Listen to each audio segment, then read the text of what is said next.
lot easier room to do it in front of than 2,000 to 3,000 people, or 300 people. Some of the workshops that I've been to in LA were 200 in the smallest and 790 in the largest. For somebody who's getting used to the idea of being in front of a crowd and still trying to polish what it is they want to say when they get up there, that can be real intimidating. So I want to thank you all for being here, and we're going to jump right in, literally. There are 4 parts to what we're going to do today. Basically, we're going to break those down over an hour. They're on the first page of your slides. Actually, it says page 2. And the 4 parts of what we're going to do is going to start with number 1, story demonstrations. In that aspect, what's going to happen is I will invite you to come to the front of the room, tell your story, and then right after you're done, when you go back to sit down, and I encourage you, if you'd like to have a copy of it, turn your cell phone on, get it ready for recording, because after you tell your story, I'm going to tell the same story that you told in a completely different way. And if you want a copy of that, you're welcome to record it. The second part we're going to talk about is the psychology of story. We're going to talk about some words like cognitive dissonance. We're going to talk about the speed of processing in both the conscious and subconscious brain, what that has to do with storytelling and why you care. We're going to talk about how the words that you use can alienate or attach emotionally to an audience.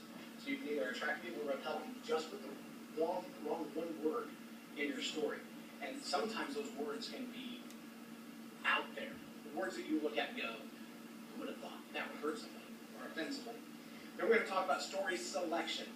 Now, story selection is about looking at the audience that's in front of you and pulling in the story that is most relevant to that audience, so that what you don't do is tell a story and people go,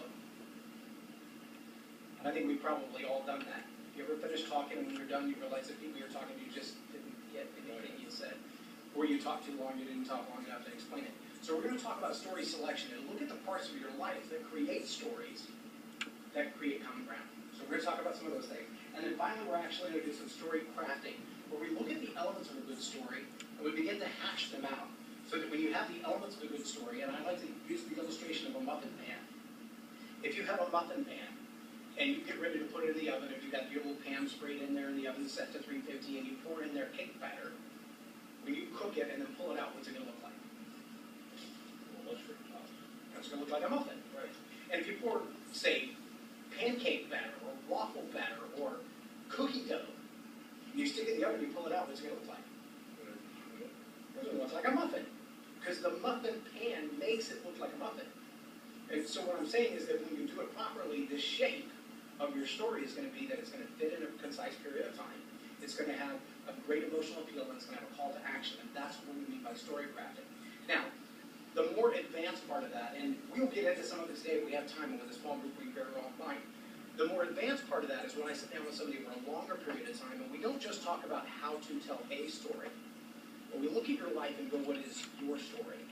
What is the one thing about you that is so unique there is nobody else in the world who can tell that same story the same way?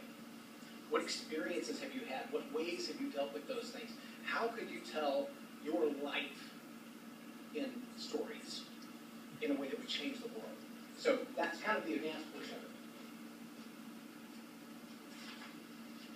Would you like a demonstration before the first volunteer comes up of what I mean by a short story?